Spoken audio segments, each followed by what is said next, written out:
Good evening, and well, bless you, and welcome to the Ruhala Center for the Performing Arts, and our production of Z. Z-G. What is Z? Well, you're going to find out. And this production runs about 50 minutes, and then we'd like to have a short little talk-back session with you and get some feedback. In particular, what you may not agree with what you hear tonight. This is one story I think everybody's trying to sort through in their own minds, anyone who's thinking about it anyway. What the heck happened? How did we get here? And my approach is always to attempt to find the root. Where are the roots? Because too often we put band-aids on volcanoes. And so in my attempt to look for a root, this is in part what I came up with. And it actually started one night. I tell my sons stories when I put them to bed, and they like it when I make up stories. So I started making up this story one night. Once upon a time, 14 billion years ago. And out of that, honestly, came this idea and the germ of this production that you're going to see tonight. If you haven't done so, please turn off all of the electronic devices. And also, please look at the back of your programs for interesting upcoming things that we have going on. Tomorrow night we have 2 more performances. One with our elementary school ensemble and once on this island. And we would love to have you come. I think we still have a couple seats left.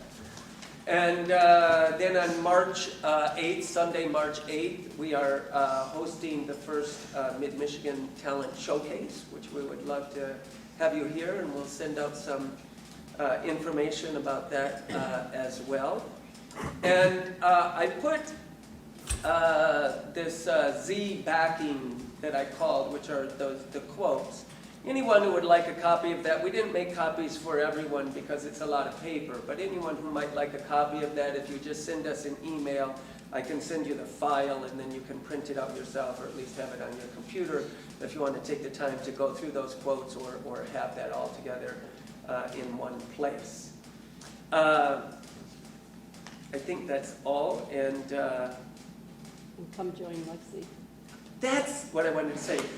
My dear friend, our dear friend here at the Ruhala Center, thank you very much. Lexi Moeller is back from New York. She moved to New York in September after studying here for 4 years, and she is going to be teaching some New York jazz dance. So I'd like to see everyone in the audience here doing some jazz. Thank you. Right, look at all these dancers doing jazz dance. Doesn't that sound like fun? New York City jazz dance. So anyway, that's Wednesday night from 7 to 9, and we're very happy to have her back here. So anyway, let's get on with this and see what happens. It's very spontaneous. We don't know what's going to happen, so we'll see. Enjoy the show. Thank you for being here.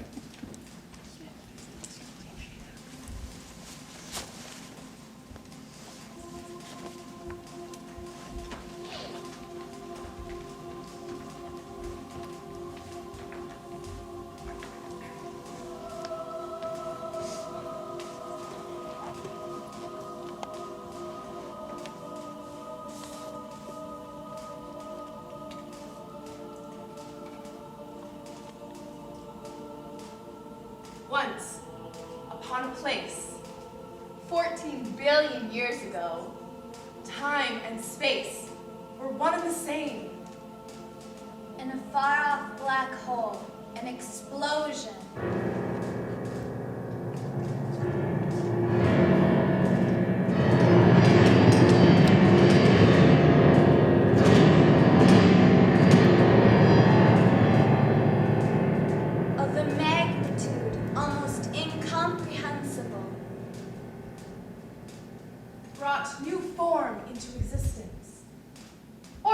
scientists say.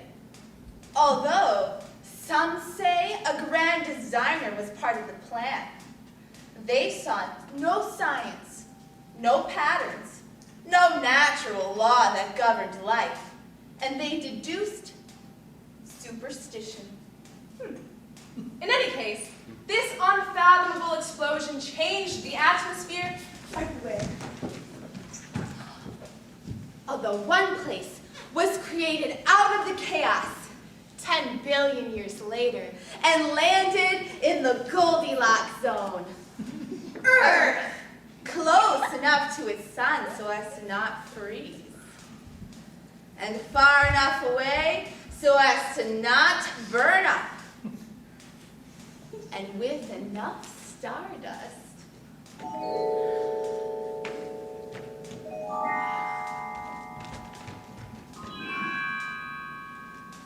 to begin an experiment called life.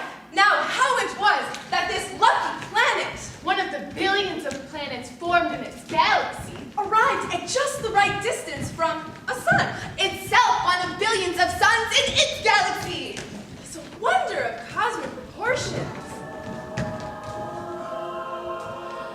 For there were billions of galaxies in this universe, each with billions of suns and planets, and perhaps multi-universes to boot. You see, no one really knows what happened. It is all conjecture built upon heaps of subjective ideas we call either science or faith. In any case, it beat odds even the house in Las Vegas wouldn't care to wait on. But life did, in fact, begin. It's a long story. So to summarize billions of years into a sentence, against all odds, for it hasn't been seen anywhere else, Yes. the right combination of Carbon, nitrogen, and oxygen. the organic molecules fired the imaginative primordial soup, along with other ingredients necessary for the recipe, And cooked itself into a delicious broth, out of which cells could divide and multiply. and yet keep all their knowledge as they combined to make complex organisms, evolving ever more complex until the most astonishing complexity was born, life, that knew itself as life. Man!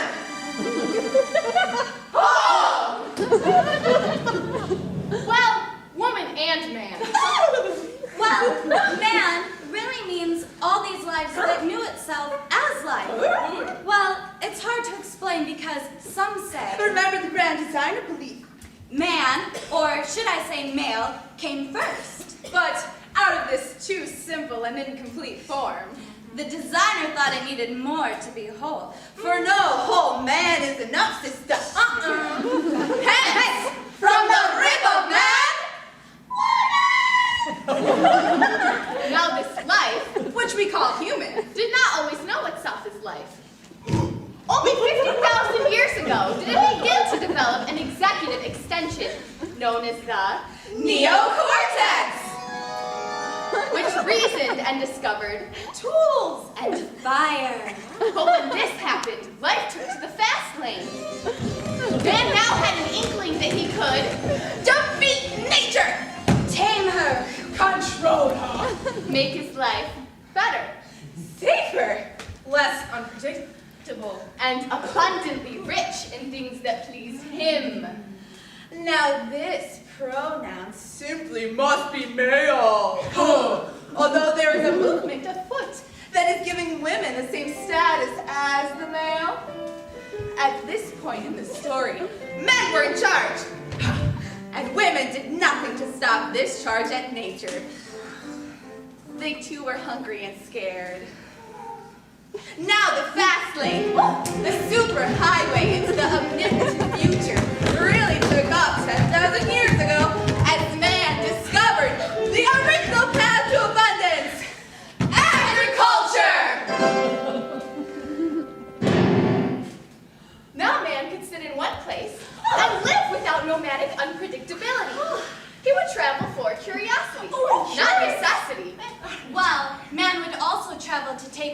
values from the land and bring it home. Oh, also man would travel to conquer other life. And it didn't matter if it was animal, vegetable, or mineral. It was all good. Now, man had a place called home. Well, man always had a home on his land, as his home was everywhere. He shared his home with the creatures. It was one big home. Yes, but a home where man could grow his own food. And grow even more food. Enough to feed others. Which meant he needed others to till the soil. To feed others was definitely more preferable than working. Now, man not only could conquer and control nature, man could now conquer and control other animals and other men. Where once there was an incentive to cooperate and share one's food with others. Or if the day came when your family had no food, you could be sure your clan members would share their food. For how else would man survive without cooperation? Now, agriculture changed the rules and mandated cooperate as much as hoard. Yes, indeed, 10,000 years ago, a mere blink of an eye in evolutionary time. As the dawning of agriculture took place, life on this planet changed dramatically, and the irrevocable choices led to the dawning of civilization, the great work of mankind. Okay, I have an idea. Okay. C-I-T-Y-C!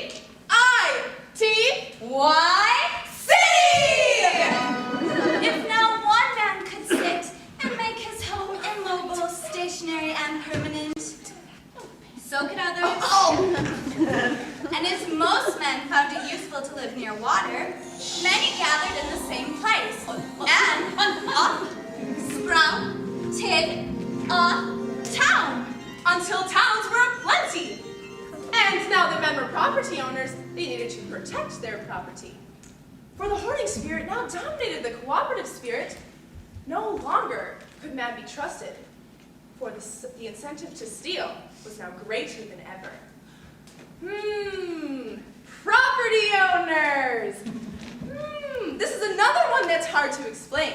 You see, men didn't really own the property. What? They just thought they did. Which goes to show that what you think becomes your reality. Men thought ownership and thus began, regardless of whether it defied the gods. Well, who created the gods but man? Oh yeah. Gods early on were many. Oh, sun. Oh, earth. Oh, water. But that eventually was thought to be superstitious and out of vogue. Oh, never mind. Wrong number. Sorry. One god was now preferable. Oh.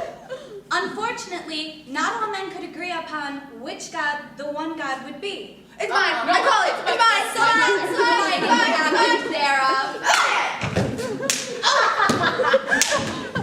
But that's another story. Never mind. As men hoarded more, men could steal more. And a hungry man is a desperate man. And some had, and many did not have.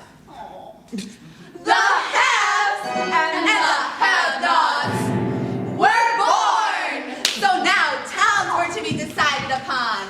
Friend? Yeah. And? Ally. Okay. Or? Enemy threat. Oh.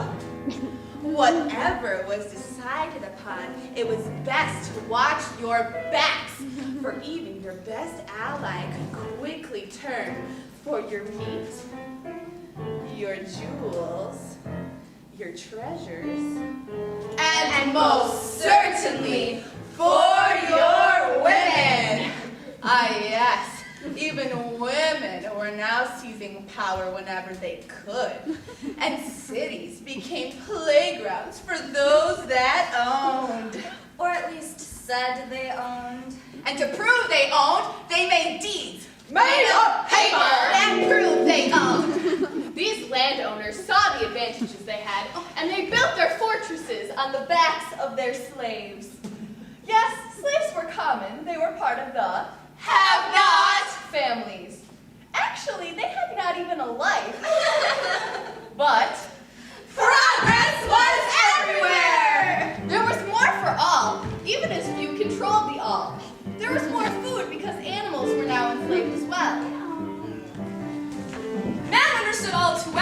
tomfoolery of enslaving a lion for me. So, man played it cool and took control of other non-violent types of protein, like cow, goat, pig, and chicken. These vegetarian animals made great nutrition for the next higher up. The food chain was now dominated by man. Chalk up another conquest over nature. Man was now confident and feisty. Onward to bigger ideas! Like city-states, yes. government by those in power. Oh, of course, the landowners. See, now that certain men were rich, they did not need others to cooperate, nor did they need others to live. No, the rich needed one thing only, others to maintain their stuff. I have so much stuff. Could you hold my stuff? Or will you look at all my stuff? My stuff. I'll pay you 2 coins to wash my stuff every day. They had so much more, and it all needed to be cared for. Care of others became care of things, and as odd ironies crowd history, at this time a classic was set. A belief in the righteousness of war, aside a belief in a commandment not to kill.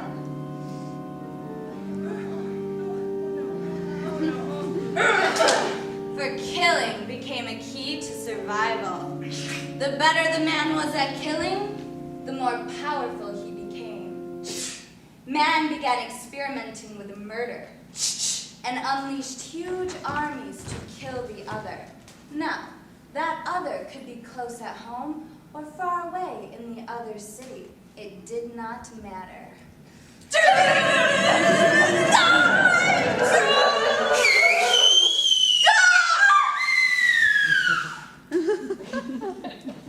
As a matter of fact, Man would now kill woman, and he would kill children. They showed no bias. except a woman could offer great pleasure if forced to before she was killed. This became the through line to history, and we can summarize the rest of history in a nutshell. The history of man is the story of war, how the wars changed the world. Please remember that in every war there is rape, rape on a grand scale. Untold rapes that created unwanted children who grew up as unwanted men. Where did these men go? What happened to the raped babies? By this time, man was so far from that original cellular division where every cell knew it all. Man was now Thinking, planning, cunning, and curiously striving for more. Man was now separate from nature, no longer so influenced and dominated by the frightening forces of the wild. Man had conquered nature in his scheming and was out laws that governed her. This split was perfected in man's being. The mind split from the body. Oh, shoot. Excuse me, have you seen my I'm sorry, I lost my mind. I know it's really unprofessional, but I can't finish this job. Jeff, and, oh wait, got it. Where's my body? Sorry. Shoot. Man knew he thought, and therefore knew he was. Thought ruled. Petty times were ahead. The body was left behind. Trust could only be found through the reasoned mind. The body was untrustworthy and needed to be coerced into submission. As time progressed, new ideas sprang forth. And for those privileged few, it was as inspiring as it was bloody. Technology was commissioned by the state or the church. Well, either way, it was the same. And engineering gained steam, and science charged on. Dark periods would come and go, and science moved at dizzying speed until one set of ideas set the world on fire with one word: machine.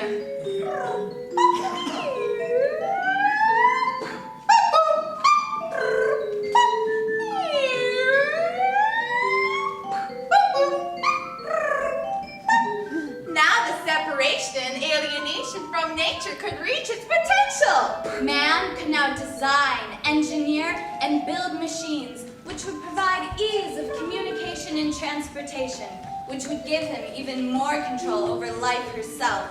Having sailed the seas, man was ready to motor the lands.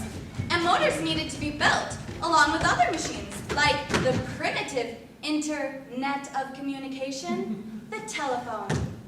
Hello? Hi! Hi! Oh my god, you're so clear. It's like you're in the same room as me. Can you hear me now? Oh, yeah! Oh. Let's spread the word. I wish there was an easy solution. Well, an easy solution was found. Oh. The assembly line! We're gonna get so much done. I could do this all day. Oh, Yeah. Oh, this is so much. What are you making? all day. You're here? Man. Wait, okay, you gotta slow it down. I didn't check that one off. No,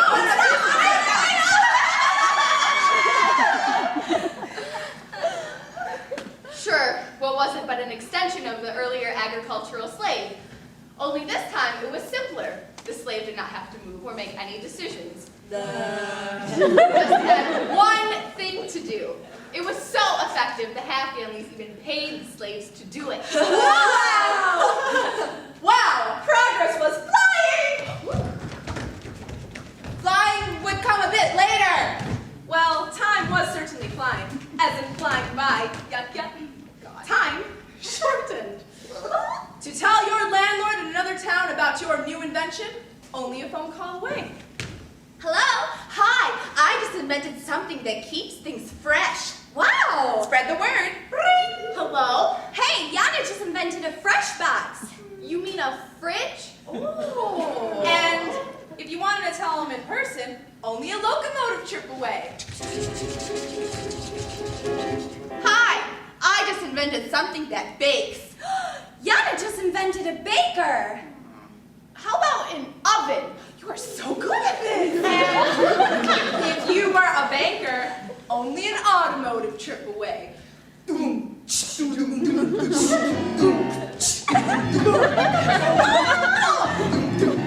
Yo, yo, yo, what up? Hey, how's it been? Oh, you know, just making the dough, baby. Yeah. Oh, yeah. Bakers. See, by now, man had accumulated lots of money.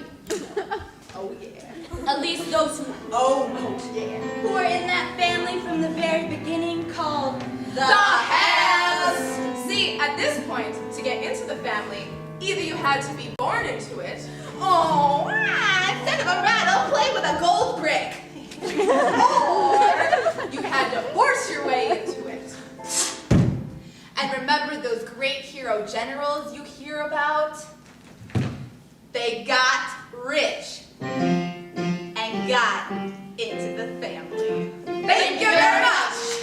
As the families got richer, trading their stuff with others, the money traded was evolving until it became money, which was made of Paper. Knowing how obvious it was that Paper itself was worth Nothing. the Have family agreed it would only be worth something if backed by something.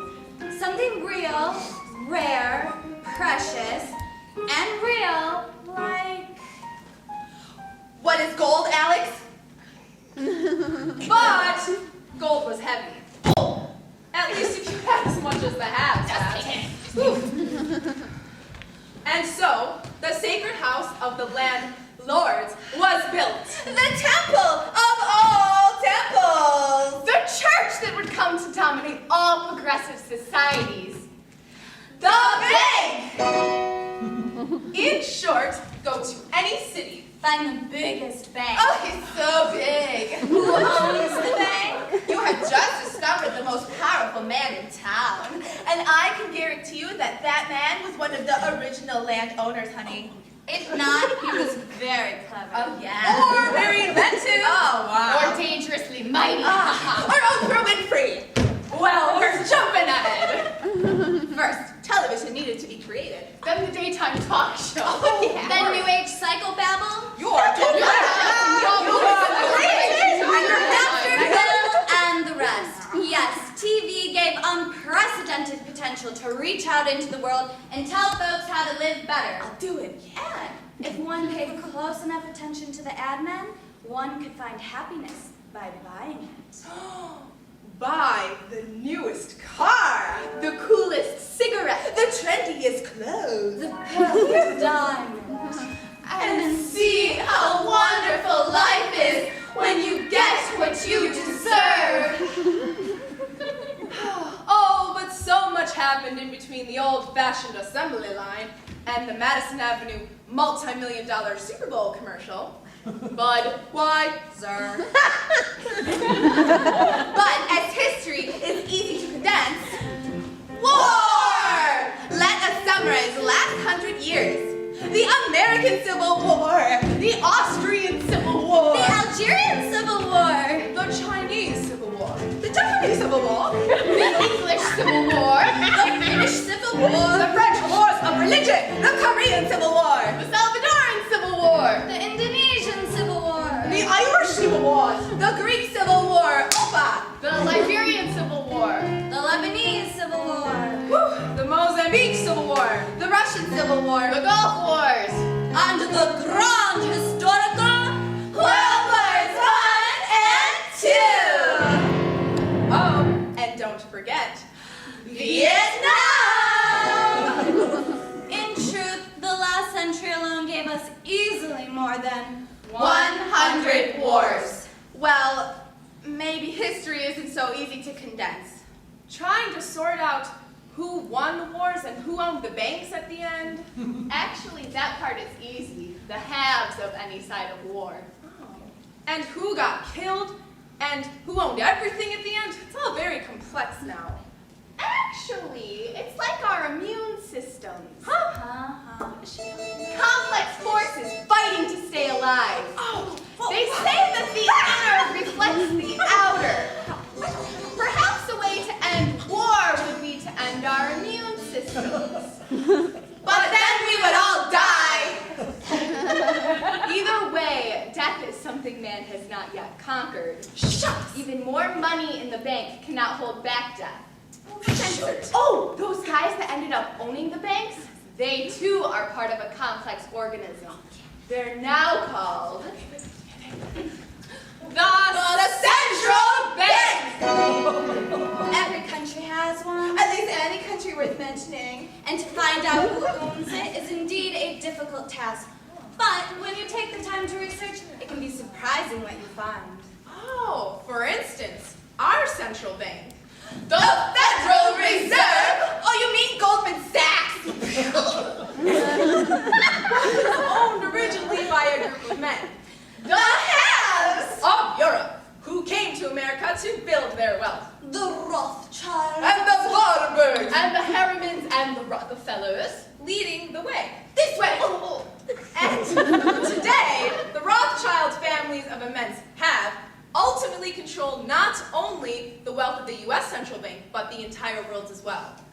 Why? Because they have a monopoly on the world's gold reserves. So you see, money controls others and rules the world. For no good war could be fought without money. No matter how righteous the motivation. And who makes the money? And who decides how much money to make? Well, just think for a moment. The warning of an apocalyptic economic collapse shot out through the world last autumn. Oh yeah! Bear Stearns. The mortgage crisis. The credit crunch. And how did the world attempt to stop this collapse? The central banks from all over the world made more money out of thin air. For you see, all the world's economies today are fiat. Yeah, what's that? Oh, so blonde. That means money has no backing. Gold backing was too limiting for backers. They wanted unlimited potential for creating money. They also instituted the fractional reserve. For instance, I have $10 billion, and I loan it to my bank Thank you. with interest. I keep 10% reserve, and I loan 90% to another bank. Thanks. With interest. We'll see. I keep 10% reserve, and I loan 90% to another bank. Thank you. With interest. Oh. Etc. Hence, monetary expansion. 1 billion becomes 9 million. And all of this money, trillions of dollars the central banks created, went to the banks. The banks got richer while the economy and its workers got poorer. Yo. Now, why, you might ask, do the workers in the economy Remain passive to the seemingly unjust and inequitable banking system That dominates our planet, yo. because they are lulled into submission by the idea of growth and prosperity, and they are unwilling to risk losing what they have, even as they are in the have-nots families. So little. See, at this point, bankers are controlled by laws, which don't allow slaves. So they let the have-nots have a little, like a nice flat-screen TV, an iPod, a fancy computer. And they make sure these screens entertain its viewers right into hypnotic submission to the addiction. And voila! The economic workers are kept passive to the system, which keeps the rich rich and the poor poor. In truth, some men have risen up to change the system. One, in fact, was a man who had the power to rewrite history, print new money. And in doing so, make the Federal Reserve dollar worthless, and the new United States dollar the only acceptable money. But after signing an executive order 1110, and after printing $4 billion US, he was shot. Dead in the head in Dallas! And just like that, any other man who was powerful enough to change the system cowered in fear. Those who do not shop till they drop. I just swallowed my tiny little iPod, and I don't have enough money for another! Are caught in the web of fear the bankers create to also pacify the proletariat. Fear of war. Fear of crime. Fear of disease. Fear of poverty. These fears are advertised and promoted on these screens, and we are lulled into Letting the government protect us. But even more effective is the conditioning practices of children. Education. back when the assembly lines ruled, children worked alongside adults in the factories. But unions didn't want children taking adult jobs, especially when they could do that job better. So they outlawed child labor under the guise of protecting the child. Now you had many young people, teenagers, robust in life, needing a place. School and mass education was born. Perfect. Let the government Remember who controls the government? dictate the curriculum and Teach every child the same things. And create a mass assembly line which will provide the next generation of passive slaves to the economy, all the while creating an artificial extension of childhood called adolescence, thereby infantilizing the youth further. You see, so long as the government controls the people will not be powerful enough to overturn the system. When the government issues the diploma, the public part of education is deceptive. And even though we watch teenagers accomplish feats of mental discipline and strategy, physical prowess and expertise, and championship caliber teamwork and cooperation, all on our screens, every 4 years, every winter and summer, I know, we still believe that teenagers are capable of nothing more than to punch in the time clock of compulsory school days and cramming into their heads the facts they need to learn the system. And this is how a system can continue, when all believe without independent thought that This is how it is. That has always been. that's the way people are. And voila! In one simple statement, we accept, propagate, and submit to this is how it is. All right. Government with ever-expanding war machines that kill and torture others. Awesome. Economies that keep the rich rich and the poor poor while cycling through its artificial booms and busts. Good idea. Yeah. Education that tests memory and offers little chance of learning. Yeah. And religion that hurts others who do not believe. Yes. And a deep belief that human beings are not trustworthy. Which keeps us in our locked buildings, evermore finding new ways to protect our stuff.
14 billion years old.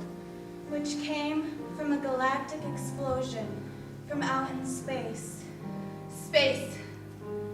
So vast that we haven't the ability to comprehend its size, nor do we have the science to be sure. Yet, deep within these truths, these circumstances of pitiful man destroying himself and his home, $250 to fill up the tank of my Hummer. I need Prozac. Just get Vicky and a cigarette, hon. Almost. Ready for my dream house? Timber! Lie deeper truths that wise men have known for centuries. That scientists are beginning to see. And that can revolve our brains to see solutions to our human problems. For deep inside the smallest of the small, the minutia of life, lies an interconnected web that bonds all things together. Its truth is self-evident in the fact that we are all made of the same stardust. The expansion of the universe, of our universe, came in relation to itself. And as it expanded, the whole became parts, and the parts became further parts. And eventually, the appearance of so many vast parts appeared to be unrelated and disconnected. Yet, the deep truth, from the root of it all, is an interdependence that is just and all-pervasive. The justice is the action, Oh, and the reaction. deep in the quantum universe, there lies only potential and possibility. And the movement of one iota moves the entire universe. The wings of the butterfly create tsunamis on the other side of the world that eventually come back to below the butterfly. Now, if we sit and meditate on this idea of complete interconnectedness, Reversing time, Traveling backward, where human was only animal, an animal, a lesser form like amoeba. and continuing to view the parts as whole, the planet itself going back to gas. and finally arriving back to the place where suns and moons and planets and stars were of one before the explosion, which caused the expansion we are still a part of. Yes, a part of. Now we can reclaim our larger self. We are all the universe expanding. While we look and feel separate, we can trace our past into the wholeness before the expansion, where we were all the same thing. Oh. Now our current self-destructive ways are clear. What we do affects us ourselves, for we are nothing but one thing spread apart.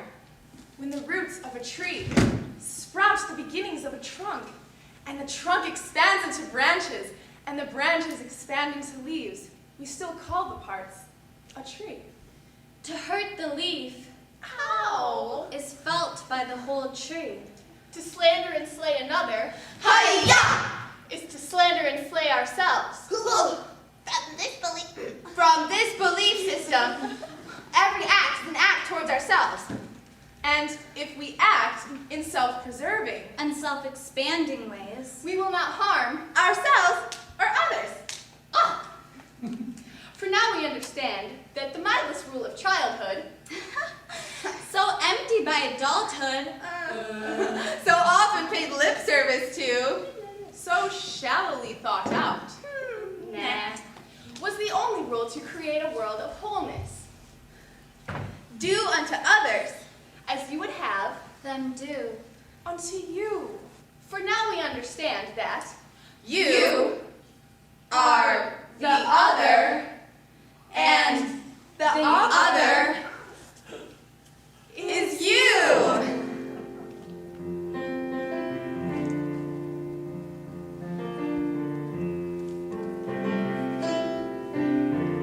In the words of the great American astronomer Carl Sagan, We are all one species.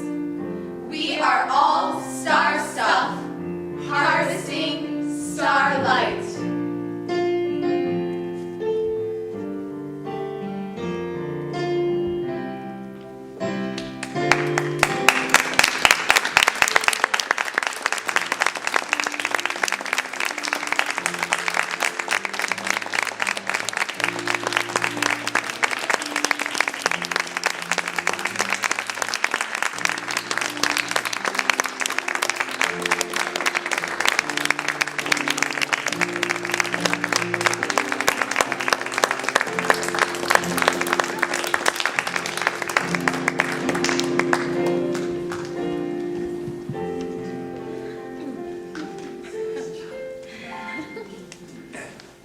Should put a disclaimer, it's not necessarily their opinions, they're just the actor.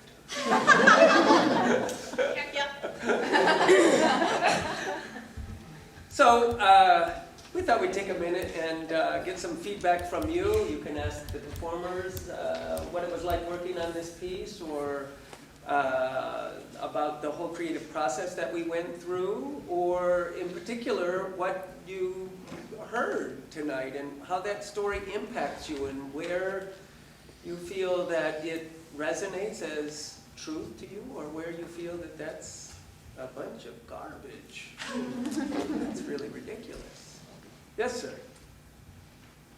I was thinking that maybe you ought to do like prepare a 5-minute skit on the current economic situation and present it on Saturday Night Live. 5 minutes. Just focus on that. Talk to them over at SNL and I'll do it. Sure. Somebody's got to know. Somebody's got to have a contact.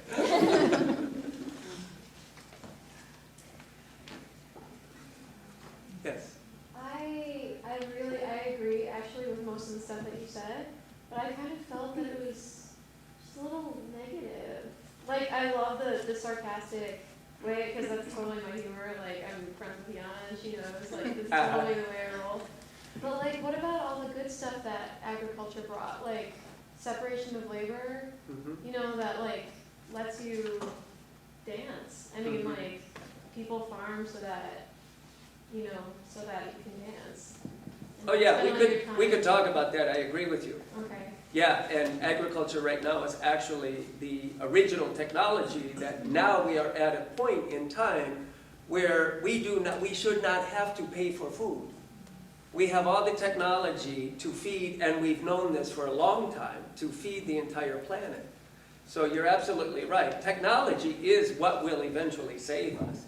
And that original technology in agriculture, it was very, very positive in terms of the movement forward. And the end result is where we are today with,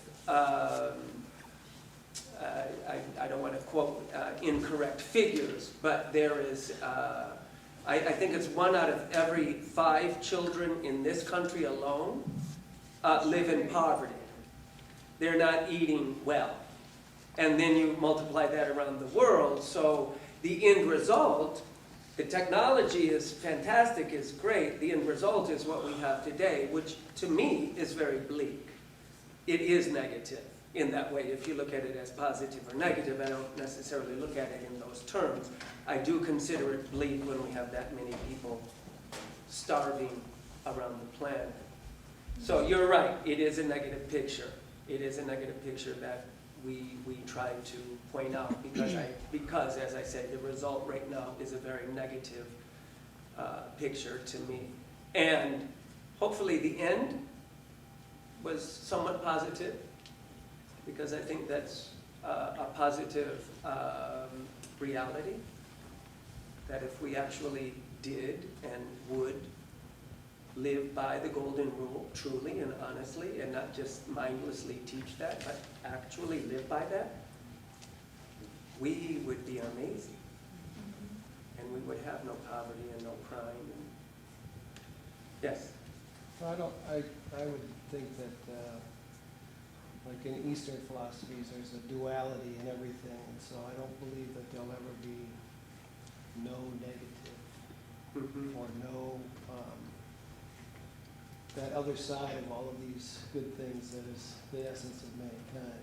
So I do have a comment, though, that I find interesting, that you quote Carl Sagan at the end, and you would think with all that knowledge of our interconnectedness that he would be a great humanitarian. Mm-hmm. And I taught at Cornell when he was there. Mm-hmm. I was on an airplane with him. Very rude person. Huge. As ironies. Finest crowd history. This time classics. Was for others. He was an arrogant asshole. He thought he was better than everybody else. You know, I got that impression just by watching the programs. I was put off by that. So interesting that. right. Mm-hmm. Yes, sir. One thing I didn't understand is why does everybody want to kill each other? Here. That's a really good question, Mark. Wait, I want Since to, I wait, was your age, why I've been don't they asking know that that? question, and I haven't found an answer. You're right, it's a great question. There's an answer back there. Oh, okay, yes. well, no, to me, in what you showed, the answer was clear. People started gathering and protecting, and then people wanted to steal it. I mean, that's exactly what you just did. Mm-hmm. Did you not just show that? Yes. So how would they not know that? Mm-hmm. Which begs my next question. Okay. The dialogue. I at one point when I was watching the show, I picked up the program and was like, did Mark write this? Did he write all this dialogue? And I saw it said conceived. So I'm assuming it was a collaborative effort as usual. And I'm wondering, like, of those lines, how many of them were something that you guys just improvised off of? You took an idea or a theme and said, go. And then you just kind of moved I from must there. have been on your wavelength because while I was sitting there, I was like, oh, I didn't put that the words were written by me. Are they by you? I wrote the original script, which is, I don't know what percentage, you know, they follow a script and then they improvise. And with all of the works that I do, it's really driven by whoever I'm working with. And these four have been such, you know, great fun to work with, and they contributed a whole lot in terms of the staging and the ideas, and contributed a lot in terms of the improvisations. So yes, there's a lot of stuff that's improvised. Some of it, the improvisations, they held on to, so they're repeating what they did. And other, you know, we discovered that Yana has a really huge talent in this, and so I had no idea that she could do that. And so, you know, even tonight, Yana's throwing out, you know, new stuff, like slapping Carmen at the end. Carmen was like... I didn't even do a stage slap. You should always do a stage slap. So yes, I wrote the script, and then we've been working on it together. Yes? I really loved and was just awed by the dancing, especially that long dance, meter, not act, at the end. And I'm especially awed because you're doing all this 48 hours after you did a review. It was, you know, quite different. And You're right, and yet there's not... How you train body and head and tongue for lines and everything else, how you get all this to come together. I would welcome some comments from each of you about what you go through as you try to you know, learn the lines. It's not just learning lines, it's you know, you're learning a dance and a text and then the whole, I'll just call it the expression, maybe the improv part. But I'd love to hear from each of you about, you know, what you felt as you went through this. It's not separate, I guess. When we're working on it, you know, we have Mark reading to us, you know, his ideas and his writings. And every day, Mark's adding more to the script. We're constantly revising it. I mean, we were making revisions yesterday. 2 days before the show. But, and then the movement really helps with the memorization of the script. So, I'd say it all comes together, and you kind of, it's not really a Well, piece by it certainly piece comes type. across together, but I was kind of dividing it up because I was Yeah, thinking 'cause about the show the that we different parts did. that you're working with as you put it together. And that's really interesting. That it's kind of a work in progress all the way through. Being in class all the time helps, and training helps because you're taught to stay in the moment. And if we're doing dance theater, then we're doing dance theater. We're not worrying about any of our other 5 million things that we have to memorize and perform. And it really helps to have that discipline because like here you learn how to discipline your body, how to discipline your mind, how to discipline your thoughts, which is the same as mine. And and it really helps just to have that training because you can always rely on it and it never fails you. And it's also a freeing up. I mean, there's the discipline, but there's also this openness that you should have. And as I've learned through the 10 weeks only the 10 weeks I've been here, is learning comes in not just separated, like you don't just memorize text. The body, wants to learn kinetically. So like you're learning with movements. I mean, it's that's what our bodies want to do. And the learning it's there. It's all there. Carmen, did you want to say? Sure. I think it also helped that when we were first memorizing the script, we were on our feet and we were just improvising everything, which made it really fun to learn it. And we learned it like piece by piece, and it was really fun. Great. As we started working with the script, they were, as they say, they had the script in their hands and they were improvising. And out of what they were doing, then I stole a lot of their ideas. When a couple weeks later decided to actually lay down the staging, I used a lot of what they were doing naturally and just embellished on that as well. And I was going to say, from Sondheim to this isn't quite such a far stretch. I know what you're saying, and it is. However, Sondheim, he has this kind of, if you think of those songs that you heard Saturday night, Everybody Says Don't, or The Tale of Sweeney Todd, the Ballad of Sweeney Todd.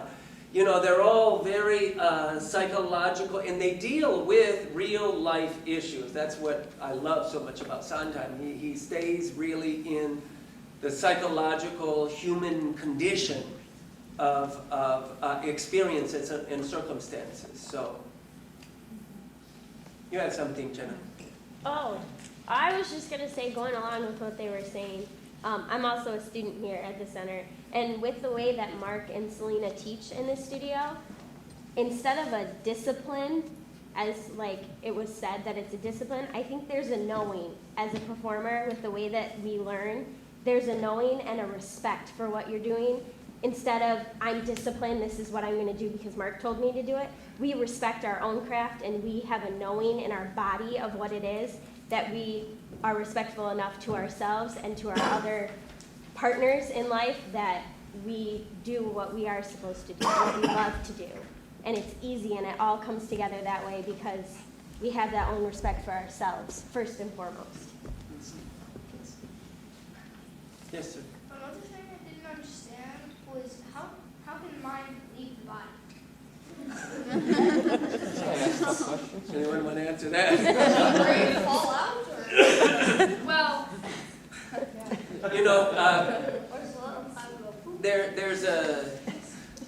there's a historical figure named René Descartes, and he came up with a saying called "I think, therefore I am." And many people would say that when that way of thinking, that thought paradigm happened, that then human beings relied on the reasoning mind and left the body behind. And there are people throughout history that have talked about that the body is the source of all truth. There's a great psychoanalyst named Alice Miller who just recently wrote a book called The Body Doesn't Lie. and all of her work as a psychotherapist and different kinds, in different fields, there's an understanding that at the cellular level, the body, when you're young, you can go through all kinds of very wonderful experiences that you will always remember, and sometimes terrible, horrible, traumatic experiences that our mind will shut off, and we won't recall that. And that, according to her principle and this principle, that the truth actually never leaves the body. At the cellular level, the body knows all experience. And if you take that even further, when we talked about cells dividing and multiplying, but always maintaining all the original knowledge from the first cellular division, there is also that scientific thought that the only way possible for us to exist today is because we know it all from the beginning. And so many people, and I agree with this, when my students come to study with me, one of the things that happens when we come to study is that we place what we already know outside of ourselves. So we go to study what we don't acknowledge is already in us. So one of the things that I try to do is to remind my students all the time, it's already there, it's in you. All you're going to do is unfold, uncover, discover what's already in you. Yes? Have you ever been watching TV and your mother's trying to tell you something and you never hear her? No, because I don't have a TV. Okay.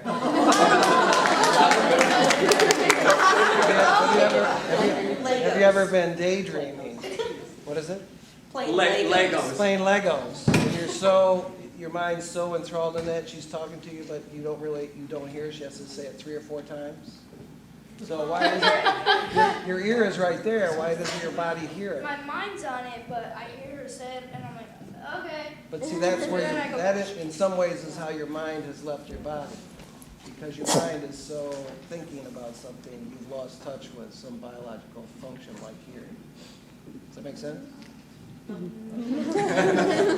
Yes. It won't get me in trouble, but did any of you disagree with the subject matter tonight? And if you did, how did you handle it? And come to terms with performing it? Because I know that some of the things tonight were pretty controversial if you're a person of very deep faith. I think for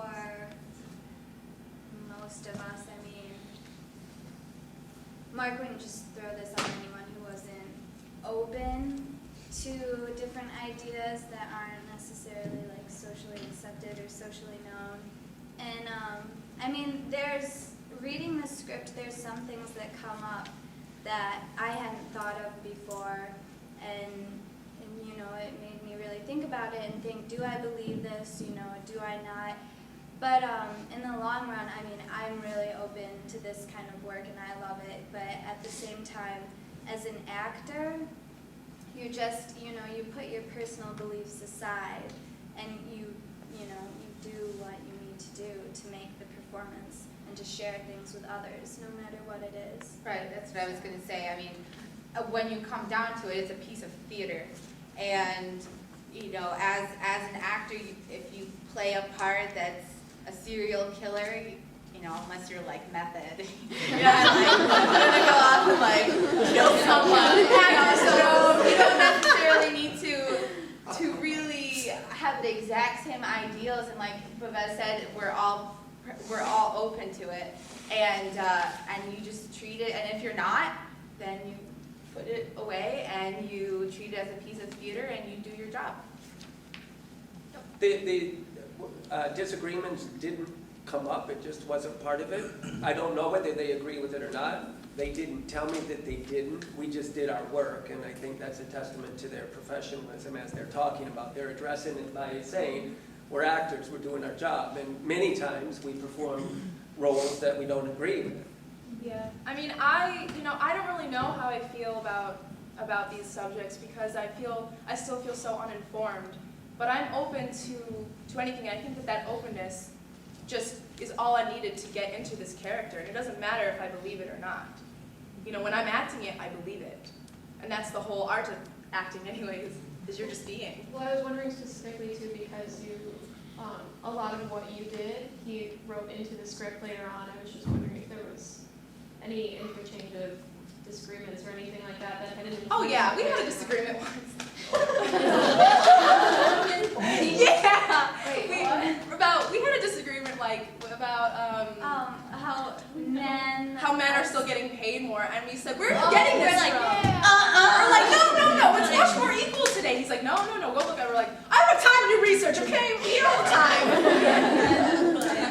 Yeah, so as for the And then they realized that according to the latest census, as you know, because Obama just signed in I can't remember the woman's name, that is the Bill Lilly someone, and women today make 78 cents for the same job that a man makes $1 for, 78. So then they, because they were arguing with me, no, women are of equal stature. Well, we didn't. No, but as for the improv stuff that we did, I don't think that's actually in the actual script. Like if you read the script, all of the improv stuff that we did wouldn't be in it. No, that's correct. That's not in the script. Yeah. Right. But also, so a lot of the stuff we say, I don't see how that's controversial. Like rape. Like we had this discussion one day in rehearsal. Like Mark asked us, how many rapes do you think happen in a war? How many women how many articles do you read in the New York Times about these women refugees and their, and we asked that question, what happens to those babies that are born out of the rape? And we had this, took half the time to talk about this. Yeah. So, how is that controversial, But I think she's referring more to faith, the religious ideas. That's what she had addressed, and the fact that we were working with the idea of Evolution. Pardon me? Evolution. Yes, evolution, right, and to me that has a scientific base to that is regardless of faith, that's a scientific explanation. I believe in a lesson too. I'm not a scientist. I believe in. I don't know how to do carbon dating, but from what I've heard, and read from the great minds around the world and scientists, carbon dating is like foolproof, pretty much. So the evolutionary understanding of knowing what happened 50,000 years ago, 1 million years ago, 4 million years ago, 10 billion years ago when the Earth was formed, and 14 billion years ago when the Big Bang, this is approximate. The scientists, there's no disagreement whatsoever from the scientific point of view. That is a given, regardless of whatever faith. That is a given because they feel, at least, from the science, and we are based in science today. And Obama wants to lead us more into science, for good or not, I don't know. That aspect, to me, is like I say, scientifically valid and a given. Well, but there's still assumptions in there. Pardon me? There are still assumptions. Even though we probably are most advanced today than we've ever been scientifically, our theories about the age of the universe depend on things like the redshift being accurate, the speed of light not changing, those kinds of things. If they were ever found to change, then that would all be subject to revision. Absolutely. And for sure, they will be changed. For sure, this will all be, as we said, it'll revolve into a whole new thing. And we have to do the show again. Updated version. You're right, exactly, yes. I appreciate that one part where you're talking about the butterfly, because it's so overwhelming to think about, as I was reading this stuff, if the power, the haves really are in such control, what could a person do? And I think that in my own life, it's only what you can do each day, the little bit, because I don't know if they'll become enlightened, like the group at the end who realize we're all one. But if they don't realize, the ones who have power, money, and position to make the difference for evil or good, I thought, what can you do?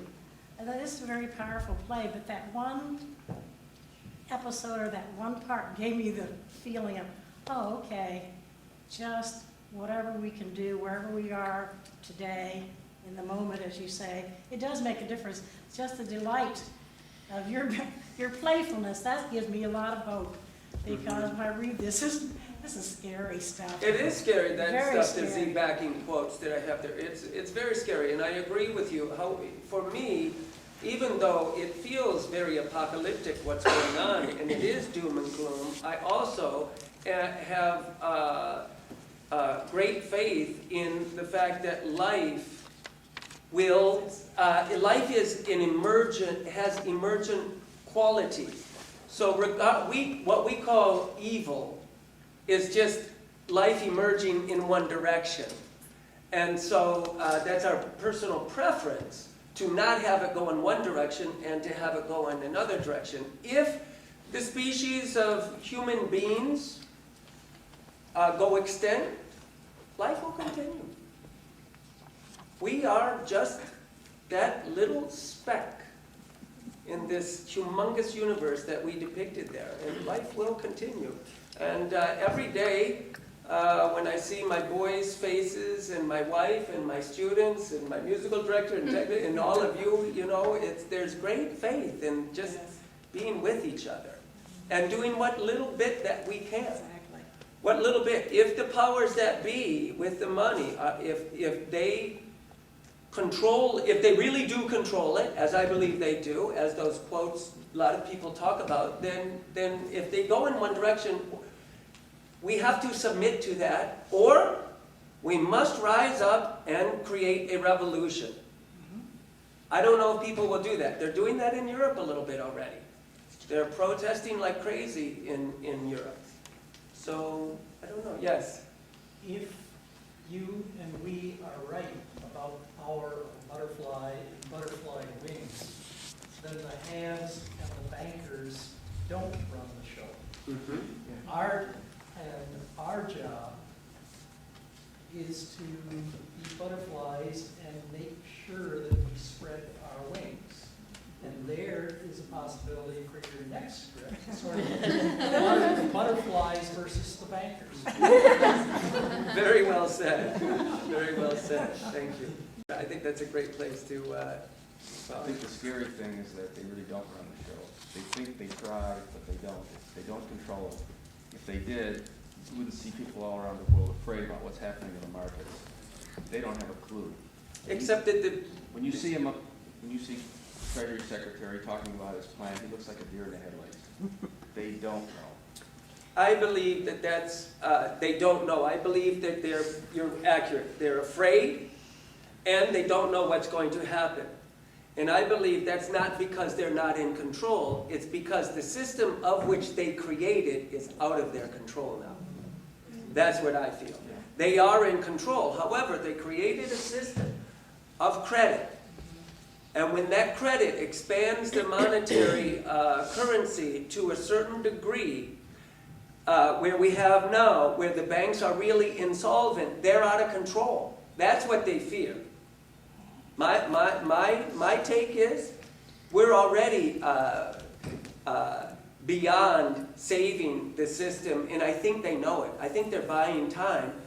George Soros, if you believe in what he says, he said just 3 days ago that the financial crisis, there is no end in sight, and he said that it's worse than the Great Depression. There's a lot of that kind of thing. We certainly know that our largest banks are insolvent. We know that. And so we can agree or disagree on, will it work to give them $45 billion or not? You know, we'll just, it'll all unfold and we'll have to see. If they knew how to do it, believe me, they would. They don't know how to do it. They don't know how to do something with the toxic assets. those assets are homes. They're still here. They didn't burn down. They didn't get run down. They're still the same homes. Right. But the relationship between the homes and the people has somewhat changed due to the economy. Mm-hmm. So there's some sobering thoughts with respect to that. Absolutely. It isn't like we exploded a bomb which has leveled all our homes and we can't live in them anymore. Right. Right. But you're right, we've created a system that cannot be controlled well a lot of the time. We often hear that our economic system is, so much of it is psychological. We hear that a lot, and it's based in confidence. And I always think, how silly is that? That if you're going to have a system of which it helps you to survive that's based in confidence instead of based in truth and realness. How did we create this system that we must have confidence to take the risk? Where if you had a 100% reserve system, then we would never have these risks offered as an option to even take. You'd have different problems, but they might be better or worse. What problems would we have? Well, what would be if you didn't simply live for today and you wanted to build for the future, you'd have to borrow something. And what is that medium that you would use? Historically, we've used things like gold and silver, and even before that, salt was one of the first currencies, from what I understand. What about the currency of cooperation? We use that If you use the currency of cooperation, then there is no need for a monetary currency. This is where we're at today. We are at a place in our history, technologically, that we have outgrown a need for money if we could see that reality. We don't need it.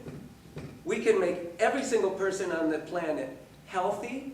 We can give them good medicine. We can give everyone food. We can give everyone abundance. There's no reason with the technology that we have right now that every single of the 6 billion people on the planet cannot live in abundance and through cooperation. I mean, that's pie in the sky. I understand that. The devil's in the details, how you do it. Right, exactly. How will this turn? Will we even turn that corner or not? Yeah. Because it's something you want to measure. How do you measure cooperation? You can't. You either do it or you don't. And I guess you do it to a greater or lesser degree. You cooperate as long as you don't cooperate. So how do you measure it, and how do you set boundaries? Mm-hmm. Mm-hmm. Maybe you don't do it. Right. Right. Maybe not.